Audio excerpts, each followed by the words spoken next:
Hello everyone, my name is Shane, my online name is Lanzer, and today is day 56, a performance checkpoint of the $20,000 loan to BitConnect. We're also going to go into detail in the actuals to date column in a series that I'm breaking down each part of the analysis tracker that I have created. So let's go ahead and start right into the performance update, which, as you can see, I have been accruing interest every day as advertised by BitConnect. The interesting thing to know is that over the course of the last few days there was a Bitcoin phenomenon in that there was a hard fork into Bitcoin and Bitcoin Cash. There was a potential message by BitConnect system news that the payouts may be suspended, and just logically thinking through this, it made sense because the trading bot was allegedly margin trading on cryptocurrency and foreign currencies, and as indicated by their website, BitConnect seemed to be the main crypto that they were margin trading on. At least that was the implication. It seemed like there would be at least a lowered interest payout at a minimum, or just an outright stop of nothing earned. Well, that was not the case. Everyday interest was continually paid out. So you can see now there's a Bitcoin Cash wallet. I did not put any money in my BitConnect wallet. Let's move right on into the last part of the performance update, which I'm still tracking to 154% rate of return. The average rate right now is trailing underneath the 1.29 by only a little bit. And my return without principal is sitting at about $15,000 left, based on the averages being consistent until capital release in 64 days. And the return with principal, so when I obtain my $20,000 and that's deposited back into my hands, that'll be at 35%. So all in all, as of right now, I have gained $13,500, which is 67% of my original investment. So it's important to know that as of right now, this percentage down here at the bottom, this 67%, is my return on investment right now, because I don't have my hands on the 20,000. I can't get my hands on the 20,000. So without me being able to move it into my own hands, that's a sunk cost until it comes back to me. I can't count that as a return until it actually gets returned. So as of right now, I've netted about $13,000, and at the very least there is an interest being accrued every 24 hours, which is what BitConnect advertised, and so far has lived up to that bargain. Now it went from 2.41% down to 0.25%. The only reason I got interest that day was because I had that 0.25% base guaranteed by the $10,000 tier level. But that aside, the point is I received interest every 24 hours. So let's go ahead and do a deep dive into the actuals tab, the actuals to date. The days of accrued interest, I'm sitting at 56 days. So 56 days ago, I first invested into Bitcoin, and as you can see, every 24 hours, I have accrued some sort of interest, whether it was 0.32, 0.25, as high as 2.04 and 2.41. I have 64 days left, and that was based on the 120-day term length that BitConnect said it will hold my $20,150 principal. The transfer process, as you can see here, the BitConnect ledger, it starts first with the lending wallet, then you transfer to your BitConnect coin wallet, then you transfer to your BitConnect Bitcoin wallet, then you transfer to your external wallet, and then you can transfer to your bank after that. We'll forego going over this in great detail until the video when I get to that. So the transfer process summarizes in United States dollars to BitConnect coin to Bitcoin back into United States dollars. It's a bit of a ring around the rosy there, but that's the way BitConnect has decided it will work. Total interest payout. So far I've accrued $14,125 in gross payout. So that is this tab here without any deductions, just pure payout. The highest payout was $485, the lowest was $50, and the average was $252. Total fees incurred, that is every fee tab you see here along the way to final net deposit. Total fees I've incurred so far is $266.34, and the average fee incurred is $17 per transaction, although that's a little bit misleading in the sense that that's a pure average based on every column. However, if you'll notice, not every column has anywhere close to $17. The fee transfer from BitConnect coin wallet to your BitConnect Bitcoin wallet is 0, which is pretty cool. That's fine. But your fee from your BitConnect Bitcoin wallet to your external wallet hovers about 0.24%. And then from there, it varies based on the real fee that's being incurred here is my fee going from my external wallet to my bank account. And that's 1.49%. So it's good to clarify that this average fee incurred is really coming from one source. Without it, let's just do a number check here. Without it, it'd be at 0.56%. So really for BitConnect only, it's 0.56%. But the reason why I count my external wallet as well is because in order for me to actually get it from Bitcoin to my bank account, I have to get it to an external wallet. Bitcoin doesn't offer a direct deposit. So I have to naturally assume that as part of the cost in doing business with BitConnect. And that's fair. And it's still a pretty reasonable amount. So moving down below, this 5.36 and this 0.33 average is the amount exchanged from my BitConnect lending wallet to my BitConnect Bitcoin wallet, which is from payout to what I can actually use in Bitcoin, because at that point I could transfer it to any wallet I want, and I think that's reasonable to satisfy how much I'm exchanging for Bitcoin.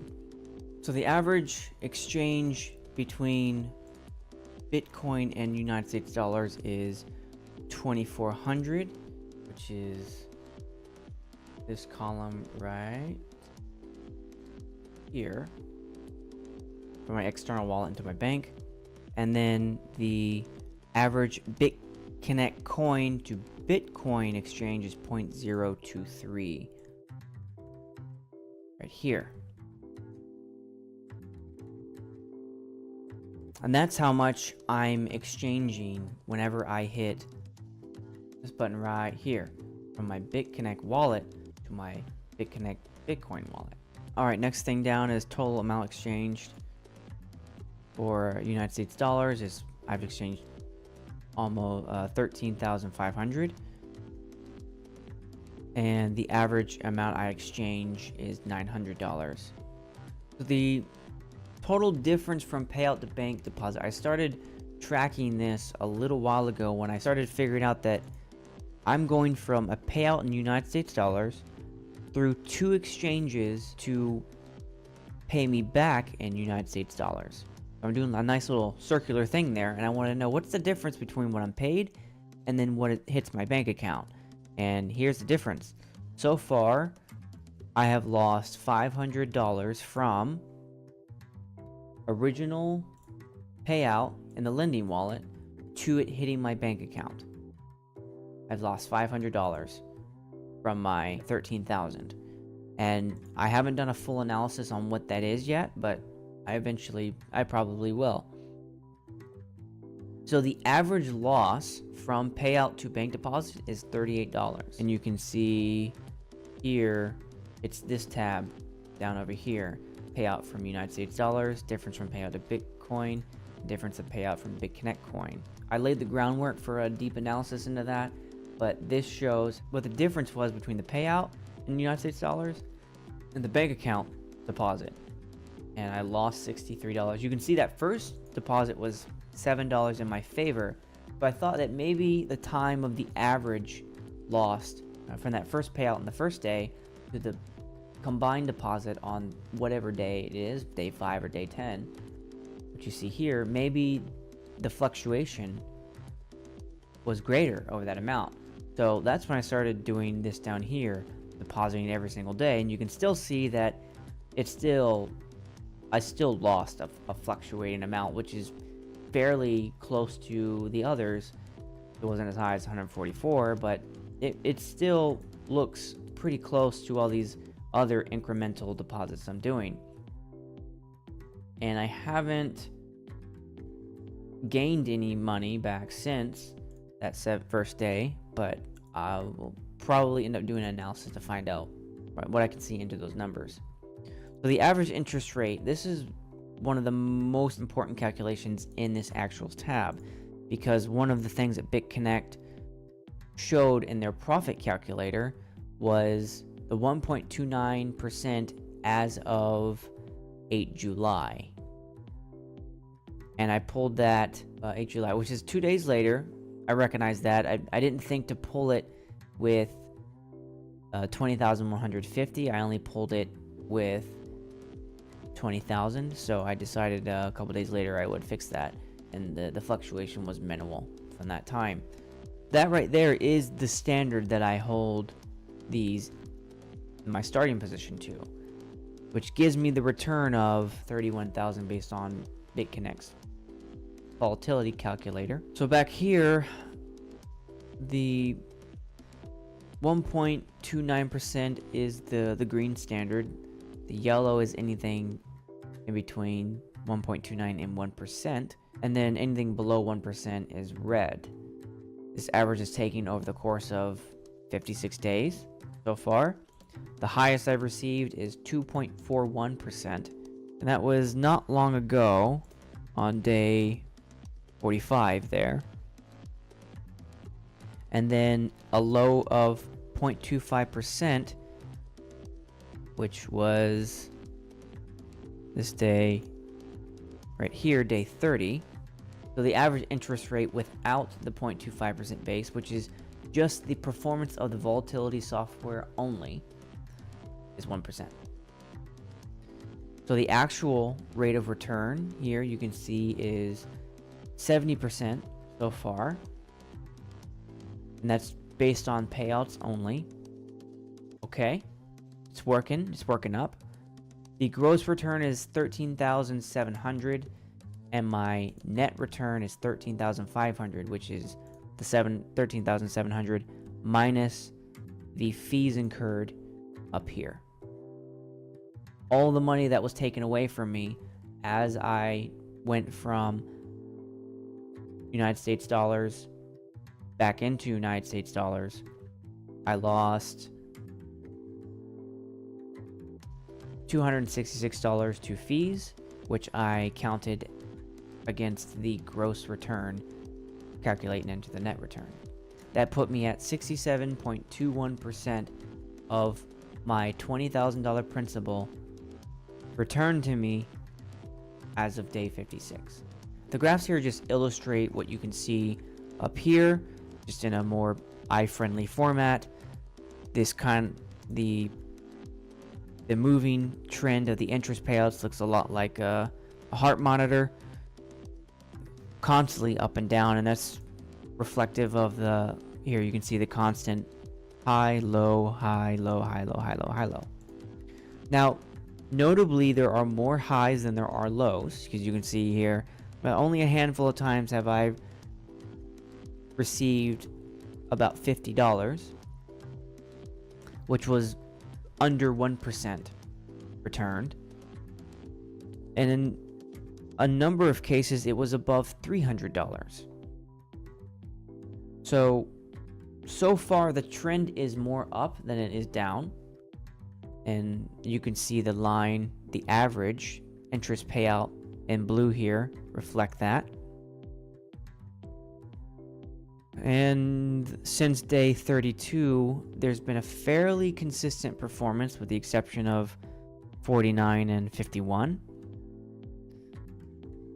But you can see it's been fairly strong since day 32. Whereas before that, it was a bit more hectic and I had a lot more lows. The average interest and return on investment here, you can see the return on investment has not been doing so well. It's under half value now. And the average interest rate, while experiencing a large decrease in the beginning, has been fairly stable since about day 12, day 18.